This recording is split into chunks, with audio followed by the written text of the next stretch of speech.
Saudações a todos, uma boa noite, a paz do Senhor. Mais uma vez, com a oportunidade, de expormos a santa palavra de Deus, e vocês, que me acompanham, uma oportunidade em ouvir a palavra de Deus. Vou dar alguns minutinhos,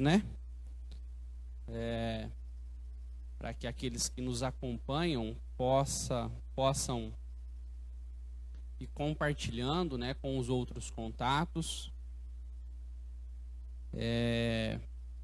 convidar os seus amigos para poderem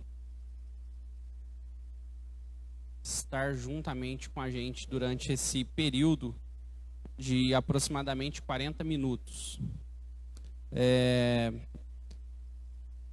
Nós estamos, aqui na Igreja Comunidade Cristã Nova Vida em Franca, fazendo uma exposição de algumas cartas do apóstolo Paulo.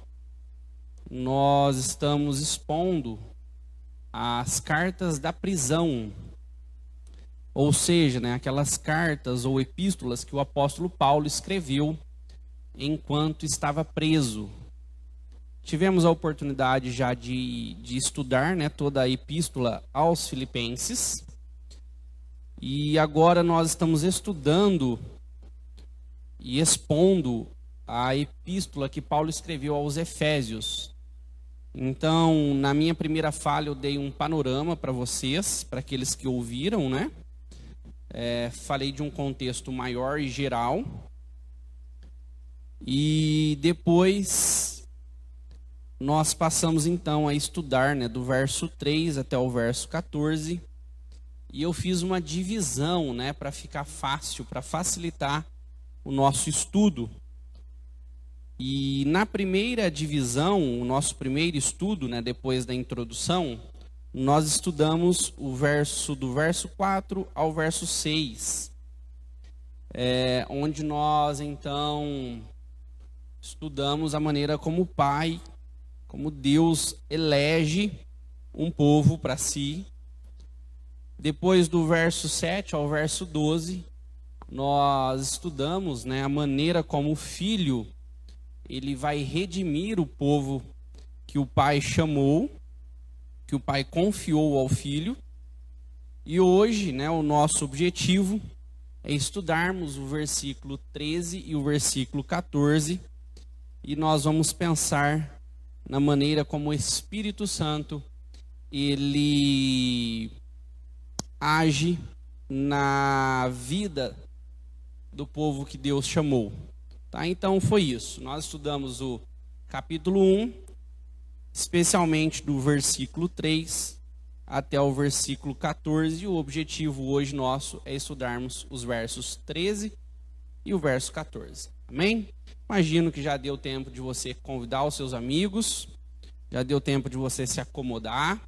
Se você estiver com o seu smartphone na mão, eu gostaria que você colocasse em algum lugar, não fique com ele na mão, tá? É muito tendencioso você continuar subindo aí a timeline e rapidinho você vai deixar de ouvir essa mensagem, essa exposição.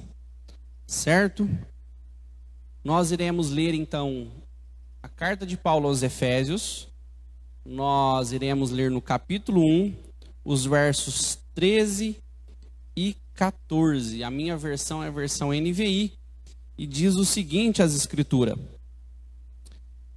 Paulo dizendo, quando vocês ouviram e creram na palavra da verdade, o evangelho que os salvou, vocês foram selados em Cristo com o Espírito Santo da promessa, que é a garantia da nossa herança até a redenção daqueles que pertencem a Deus para o louvor da sua glória. Amém? Feche seus olhos onde você estiver. Se talvez você estiver assistindo essa mensagem pelo Facebook ou mais adiante pelo YouTube, feche os olhos aí onde você está e nós vamos orar. Deus, Muito obrigado, Pai. Nós te louvamos, nós te agradecemos pela maneira como o Senhor tem sustentado, cuidado e guardado a cada um de nós, Pai. Rogamos a Ti, Pai, que o Senhor possa falar aos nossos corações, Pai.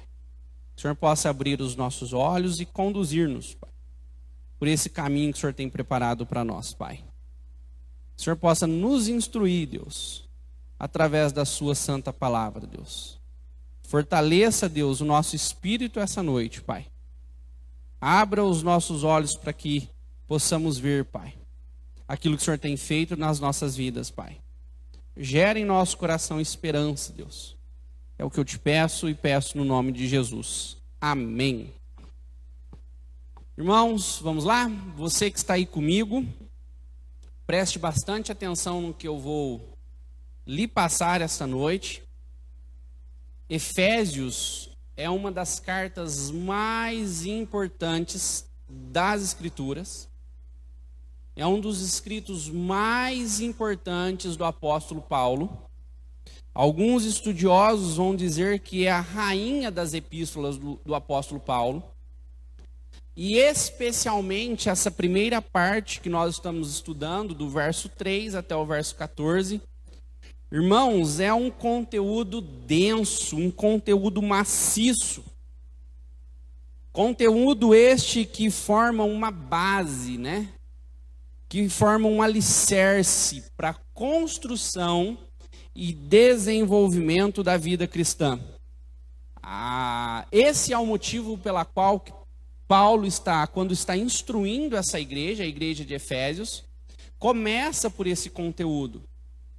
O conteúdo que vai falar daquilo que Deus fez, instruindo essa igreja para depois ir e fazer, viver a exemplo, viver sendo subsidiado a exemplo daquilo que Cristo fez, daquilo que Deus fez, daquilo que o Espírito Santo fez. Então, por isso que é importante para nós vivermos como cristãos genuínos, cristãos verdadeiros. É importante, irmãos, que aprendamos aquilo que Paulo está ensinando do verso 3 ao verso 14. E o nosso objetivo é estudar hoje o verso 13 e o verso 14, que agora o apóstolo Paulo está falando, né, acerca da pessoa do Espírito Santo. E nós hoje vamos aprender, irmãos, 3 lições. A primeira, que o Espírito Santo, né, está conectado a uma promessa. Nós vamos falar sobre isso. Nós vamos falar que o Espírito Santo está ligado, né, a um selo. E nós também iremos falar que o Espírito Santo está conectado, ligado a uma garantia. Esses 2 versos, verso 13 e verso 14, vão dizer que o Espírito Santo é uma promessa, um selo e uma garantia. E eu tenho certeza que se você que está me ouvindo, ou você que me ouvirá, irmãos, ficará impressionado, ou vocês ficarão impressionados com o ensinamento da palavra de Deus neste momento. Amém?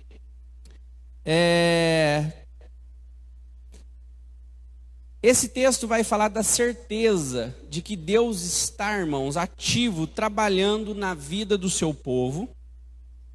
E é dada pelo Espírito, essa certeza de que Deus está agindo, de que Deus está trabalhando em nós, nos modificando, nos transformando, é evidenciada pelo Espírito Santo. E nos versos 13 e versos 14, o Espírito Santo recebe ao menos 3 designações: promessa, selo e garantia.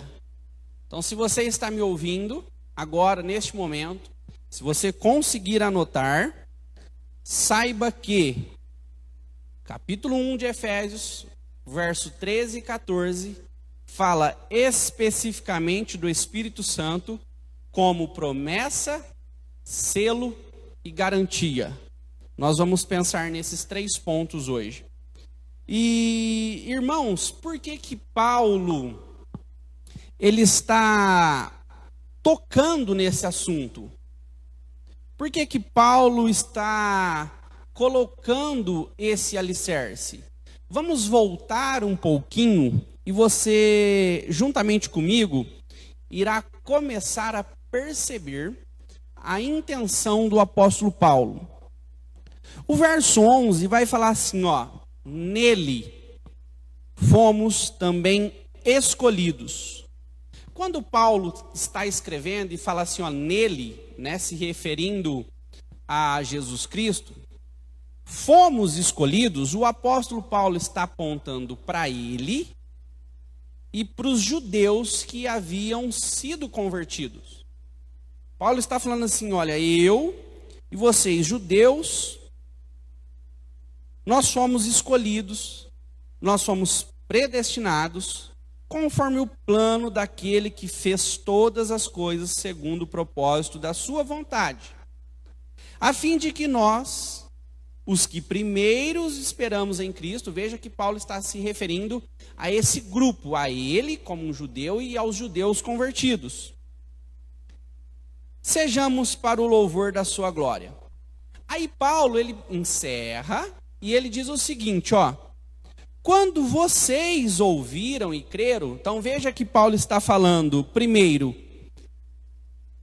nós fomos, se referindo a ele como judeus e os judeus convertidos, e depois a vocês, se referindo aos gentios que estavam agora fazendo parte do corpo de Cristo.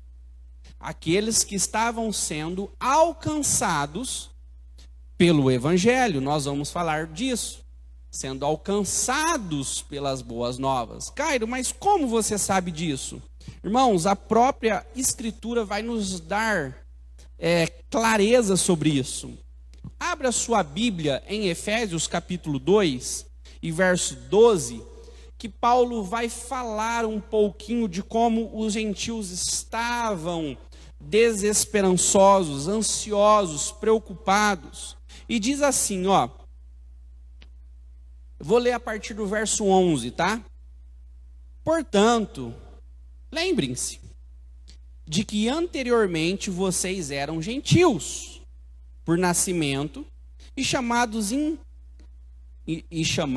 incircuncisão pelos que se chamavam circuncisão, feita no corpo por mãos humanas, e que naquela época vocês estavam sem Cristo, separados da comunidade de Israel, sendo estrangeiro quanto às alianças da promessa, sem esperança e sem Deus no mundo. Veja que quando Paulo está falando para esta igreja, Paulo está falando para os judeus convertidos e falando para os gentios que estavam sendo inseridos no corpo. E Paulo fala, olha, sabe que esses irmãos estavam vivendo como estrangeiros.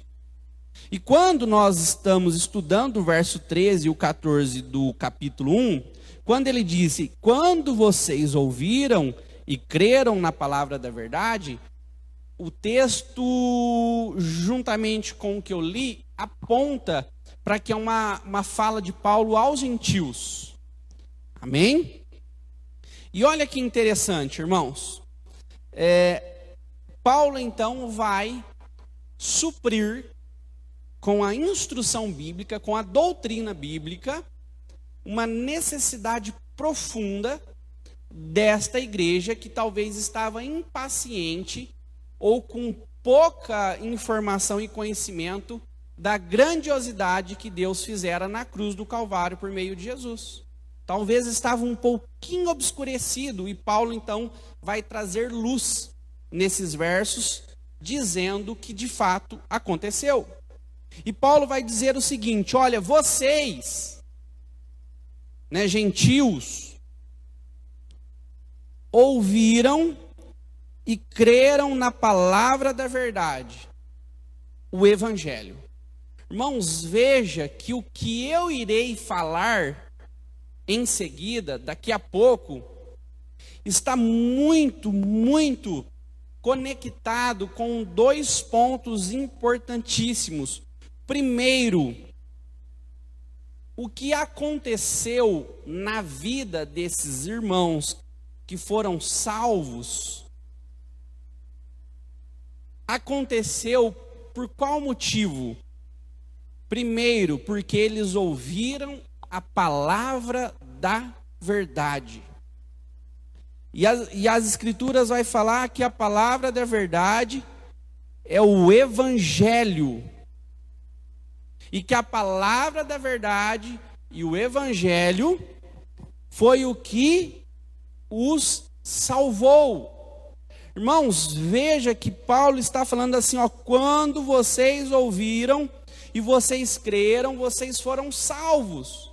Mas ouviram e creram no quê? Na palavra da verdade, no Evangelho. Irmãos, este é um meio, né? A pregação da palavra, a pregação da boa nova, da boa notícia, é um meio de graça, pela qual Deus, irmãos, colocou nas mãos da igreja, da Santa Igreja, para poder alcançar os gentios, os perdidos, que o Pai deu ao Filho, que foram chamados, escolhidos, predestinados. Por isso que o ouvir a palavra de Deus, por isso que a boa notícia, irmãos, é talvez um dos assuntos mais relevantes do Novo Testamento.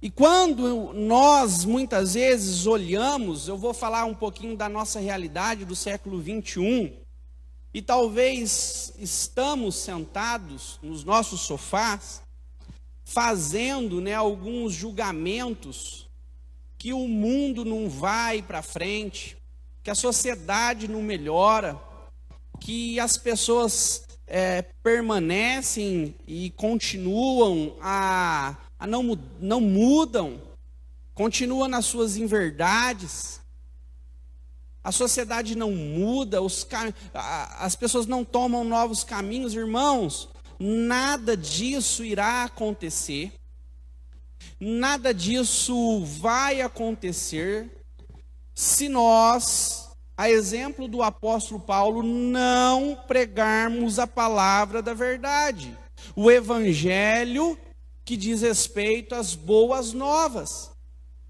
O que Paulo está dizendo, e ele começa dizendo isso no início, irmãos, que somente a pregação da palavra, as boas novas, pode mudar, pode transformar a vida de uma pessoa.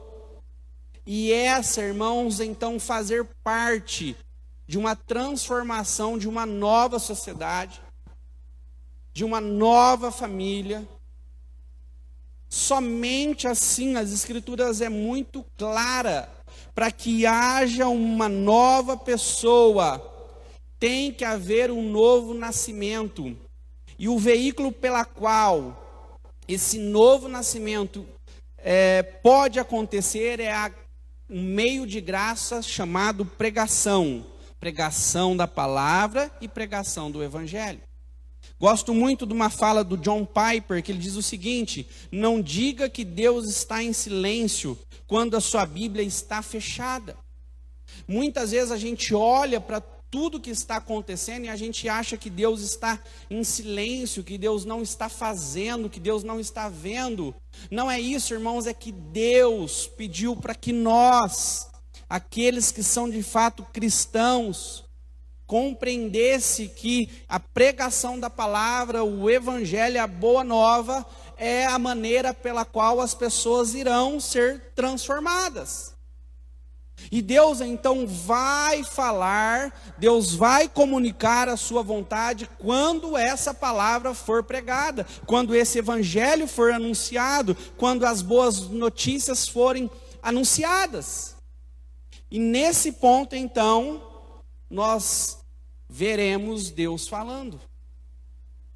Talvez você tenha reclamado por esses dias que Deus não tem falado com você.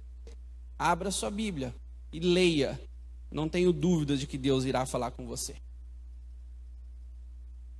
John Stott, ele trouxe uma definição que eu achei fantástico.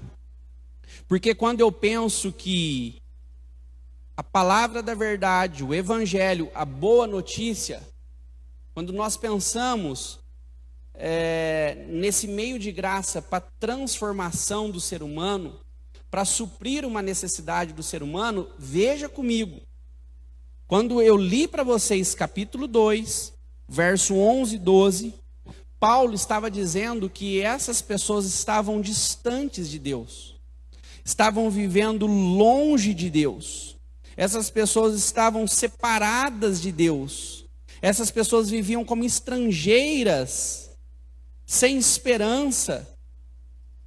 E quando o evangelho as alcança, quando a boa nova as alcança, irmãos, veja que o que acontece é que essas pessoas são salvas.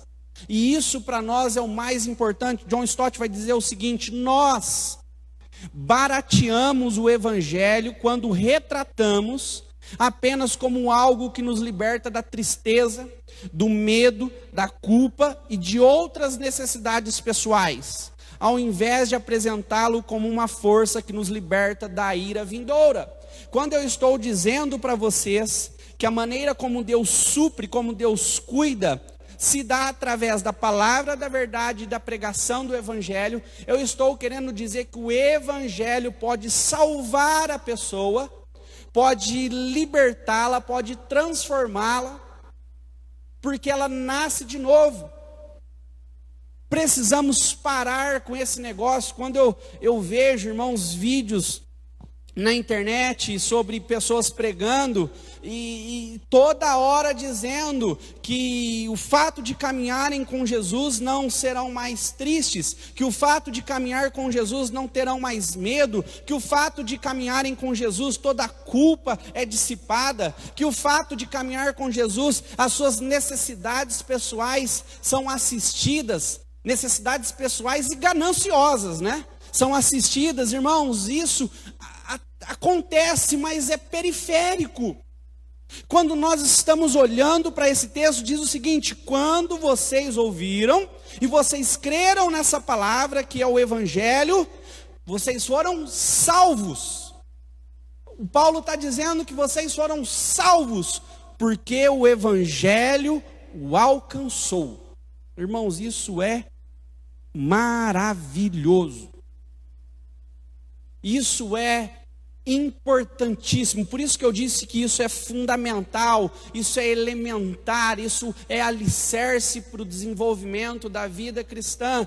Ainda que o medo te persiga, ainda que algumas culpas venham te rondar, ainda que algumas necessidades pessoais batam a sua porta, de alguma forma permaneça louvando e agradecendo a Deus, porque Ele lhe salvou da ira vindoura. E isso é motivo de darmos toda a glória a Deus. Feito isso, né, no texto que nós estamos lendo, o apóstolo Paulo fala assim: olha, vocês foram selados, nós vamos falar sobre isso, em Cristo com o Espírito Santo do que, irmãos? Está escrito aí? Da promessa. Então nós vamos estudar agora, nós vamos pensar no fato do Espírito Santo ser o Espírito Santo da promessa. Se você tiver a oportunidade de ler Ezequiel 36, Joel capítulo 2 e verso 28, nós iremos então compreender que no Antigo Testamento o Espírito Santo era prometido, de que um dia o Espírito Santo viria. Primeiramente, ele é o Espírito da promessa porque Deus o prometeu. Pelos profetas do Antigo Testamento, Ezequiel, Joel, e também por Jesus, que o enviaria e que fez no dia de Pentecoste, e Deus promete dá-lo hoje a todo aquele que se arrepende e crê, o que ele realmente faz. Ou seja, o Espírito Santo é o Espírito da promessa porque os profetas haviam prometido. O Espírito Santo prometeu. E de fato, Atos capítulo 2, nós sabemos que o Espírito Santo foi derramado sobre o seu povo. O Espírito Santo foi derramado sobre a igreja. E isso, irmãos, se dá. O Espírito Santo se dá na vida de cada um daqueles que se arrepende. Então, por isso que as Escrituras falam, que Paulo está dizendo, que o Espírito Santo aqui é o Espírito da promessa. Amém? Outra verdade que Paulo vai dizer aqui, e olha que importante, irmãos, é que nós fomos o quê? Selados em Cristo com o Espírito Santo. Irmãos, olha que através da pregação da palavra, das boas notícias, nós somos salvos. É o que Paulo está dizendo. Sendo assim, nós temos o Espírito Santo selando, o Espírito Santo como promessa. Quando nós estamos pensando no Espírito Santo como selo, em segundo lugar, o Espírito Santo não é somente a promessa de Deus, mas ele é um selo, é uma marca de possessão e de autenticidade. Irmãos, quando nós somos salvos e nós somos selados com o Espírito Santo, Paulo está dizendo que nós, irmãos, nós temos uma marca de possessão. O Espírito Santo nos sela dizendo que nós somos filhos e filhas de Deus. O Espírito Santo em nós, irmãos, é uma marca de autenticidade que de fato nós nascemos de novo. O Espírito Santo, irmãos, é um selo. Antigamente, olha que interessante, quando Paulo usa aqui o termo selo, provavelmente é de um vocabulário que o cercava. E é interessante que alguns animais, escravos, eles recebiam uma espécie de uma marca, de um selo. Então, quando a pessoa estava no campo e via o animal com uma marca, com aquele selo, as pessoas já sabiam a quem pertenciam aqueles animais. O mesmo se davam com pessoas. Tinha algumas pessoas que tinham algumas marcas, e marcas de pertencimento a um dono, a um senhor. Então, o apóstolo Paulo está falando, sabe como esses animais, esse tipo de pessoas que recebem uma marca, e essa marca aponta para uma posse. O Espírito Santo é o selo, é uma marca que aponta para o fato de vocês serem filhos e filhas de Deus, que foram escolhidos e predestinados antes mesmo de haver mundo, antes mesmo de todas as coisas serem criadas. E isso é importantíssimo, irmãos. Contudo, esses selos eram externos, ao passo que o de Deus, o selo que Deus dá, o Espírito Santo, está, irmãos, cravado, vivo, em meu e no seu coração. Deus coloca o seu Espírito dentro do seu povo, a fim de marcá-lo como sua propriedade. Por isso que Paulo e os outros escritores vão dizer que nós recebemos o Espírito da promessa que foi derramado sobre a igreja, e esse Espírito, então, ele vive em mim, dentro de mim, e isso Paulo está dizendo, olha, é como um selo de autenticidade, É como um selo de que de fato vocês são de Deus, filhos de Deus. E lembra que essa fala do apóstolo Paulo, irmãos, está trazendo segurança aos gentios que estavam sendo inseridos, chamados por Deus para fazerem parte do corpo. Esses gentios estavam desesperados. Paulo falou no capítulo 2, verso 11 e 12, olha, vocês estavam longe, vocês estavam como estrangeiros. Havia uma ansiedade, não tinha uma esperança. Paulo fala, não, porque vocês foram salvos por meio da palavra da verdade, por meio do evangelho.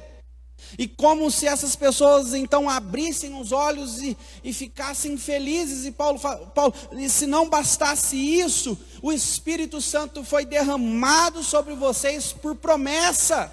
Deus havia prometido, Jesus havia prometido, o Espírito Santo desceu sobre a igreja. Sim, Paulo, mas qual o motivo? É que neste momento vocês foram selados como propriedade de Deus, e agora vocês são filhos e filhas de Deus, assim como os judeus convertidos são, assim como eu sou. O Espírito Santo selou vocês, irmãos. Isso é motivo de estarmos profundamente gratos a Deus por essa grande salvação que nós recebemos.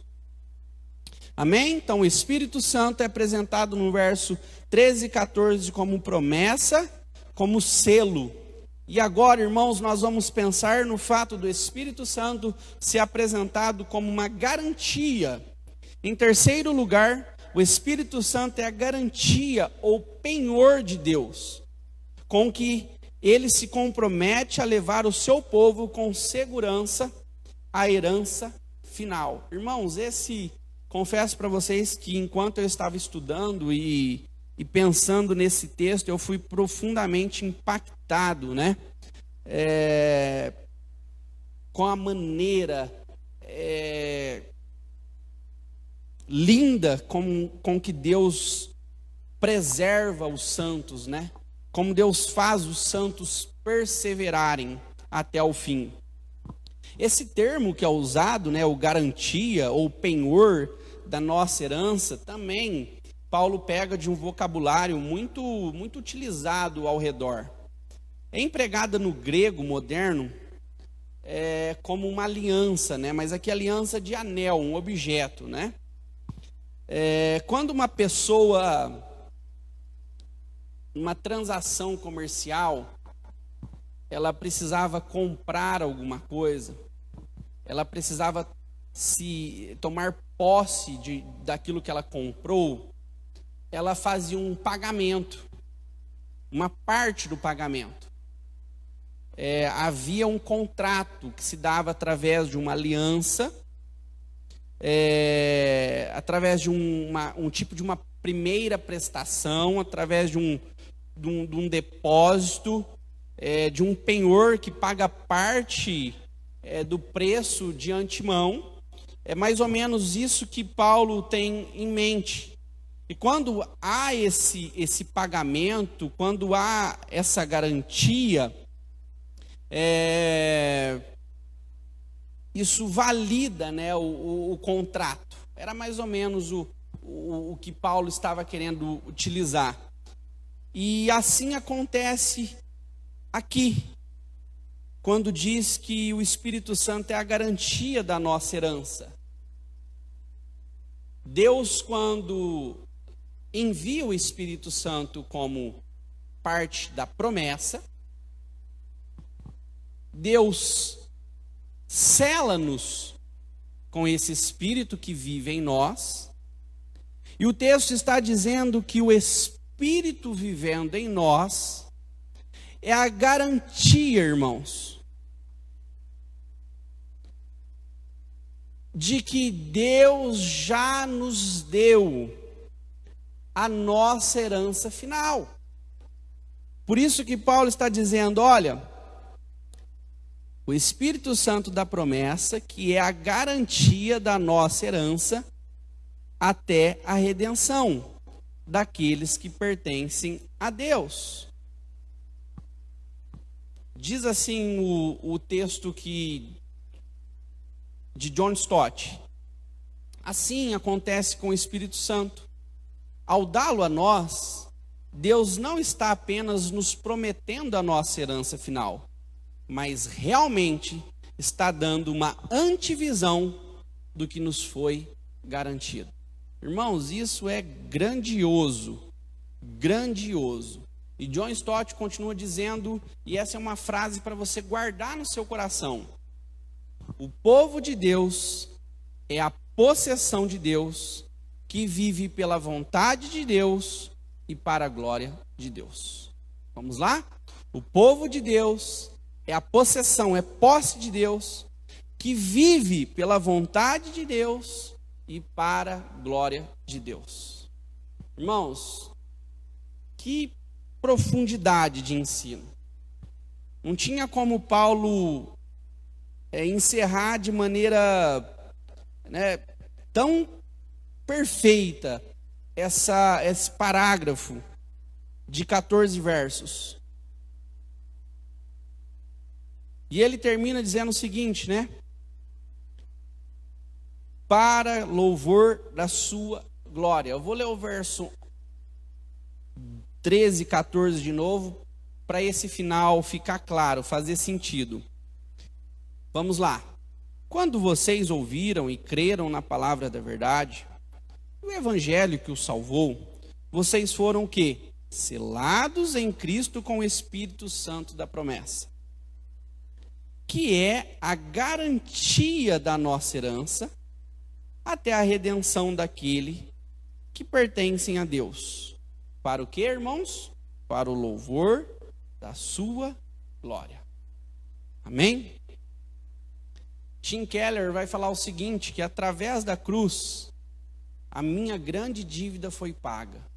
Irmãos, olha que interessante. Então, através da cruz, sabemos que a nossa dívida foi paga. Na cruz do Calvário, a nossa dívida foi paga. Só que através da ressurreição, sabemos que a nossa riqueza futura está assegurada. E sabe por quê, irmãos? Porque quando Jesus ressuscitou, em João 14, ele vai dizer o seguinte: eu vou para o Pai, mas eu vou deixar um consolador.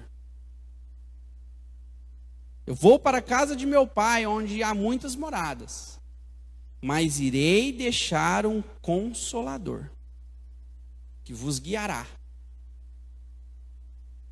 Esse, irmãos, consolador, esse que Jesus deixou como parte, como promessa, é aquele, irmãos, que é um selo, e principalmente que é a garantia, irmãos, de permanecermos caminhando firmes, inabaláveis, até o grande dia.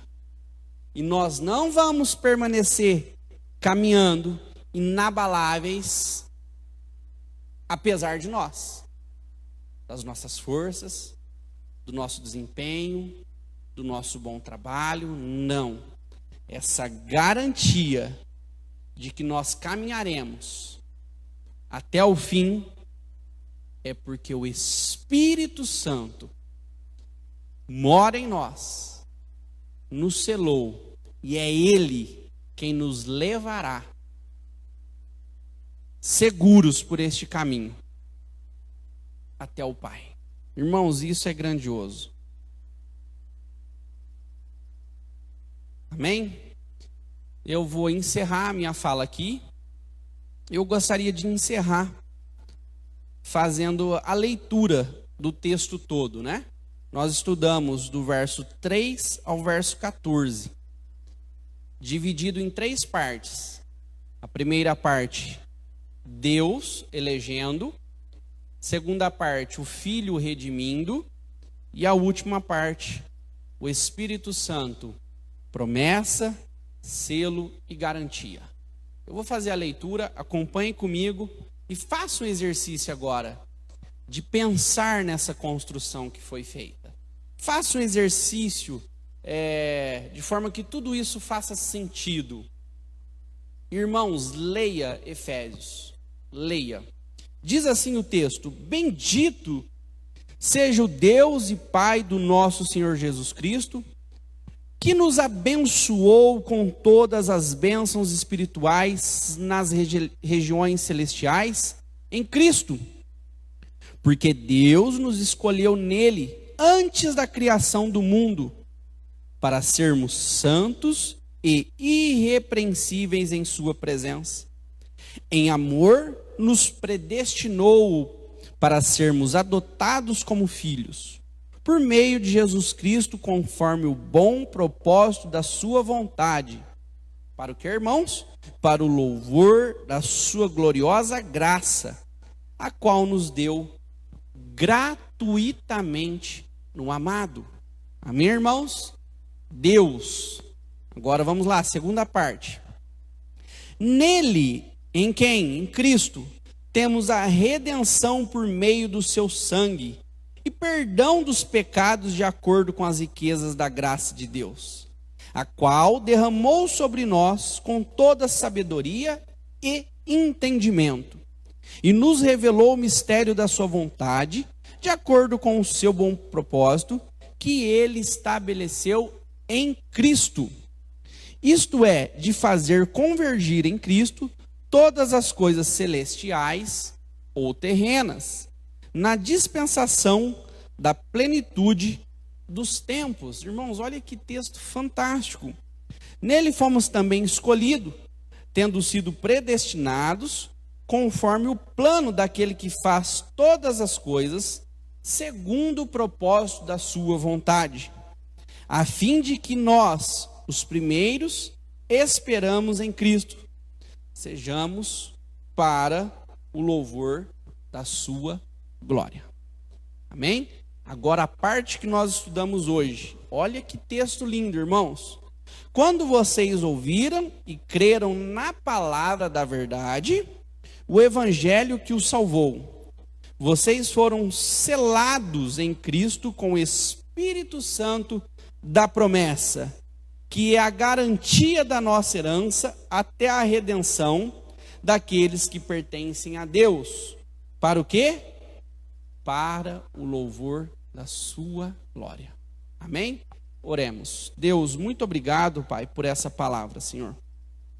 Deus, nós somos profundamente gratos, Pai, por esse ensinamento, Deus. Ah, Deus, como é bom sabermos, Pai, que o Senhor enviou o Espírito Santo, Pai. O Senhor havia prometido e o fez, Pai.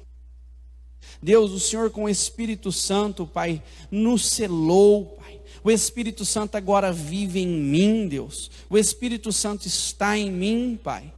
Deus, eu sou profundamente grato, Pai, porque o Espírito Santo, a evidência de que o Espírito Santo vive em mim, Pai, é a garantia, Pai, é a maneira como as pessoas de fora veem, Deus, que eu nasci de novo, que eu fui salvo, Pai, e que o Senhor irá me preservar, irá nos preservar, Pai, até aquele grande dia, Pai. Nós te louvamos e te bendizemos, e fazemos isso no nome de Jesus. Amém. Deus abençoe a todos vocês. Obrigado por vocês terem me acompanhado até aqui. Em breve, esse e outros vídeos estarão disponíveis no nosso canal do YouTube, CCNV Franca Oficial. Por favor, se inscreva no nosso canal e curta os nossos vídeos. Deus abençoe a todos no nome de Jesus. Amém.